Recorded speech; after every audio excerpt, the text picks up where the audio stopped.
Bienvenue dans ce podcast qui vise à décrire la vie de l'apôtre Paul. Qu'est-ce qu'un apôtre ? Un apôtre, c'est un des 12 disciples choisis pour être avec Jésus. Paul est une exception puisqu'il n'a pas vécu comme les autres apôtres autour de Jésus, mais il est quand même appelé apôtre, Romains 1 verset 1.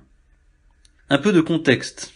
Dans les Actes, on voit que Jésus est mort sur une croix et est ressuscité.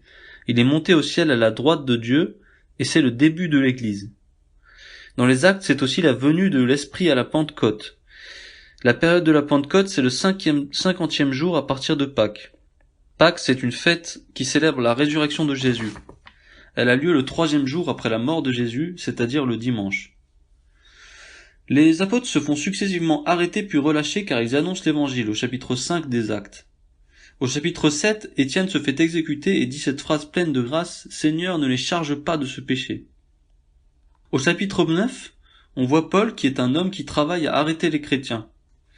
Il va alors se convertir. Voici le récit de la conversion de Paul.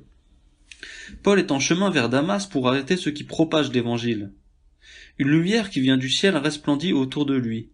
Il tombe par terre et entend une voix qui lui dit « Saul, Saul, pourquoi me persécutes-tu » Paul répond « Mais qui es-tu, Seigneur » Le Seigneur lui répond « Moi je suis Jésus, celui que tu persécutes. » Il devient aveugle et on le prend par la main pour le conduire à Damas.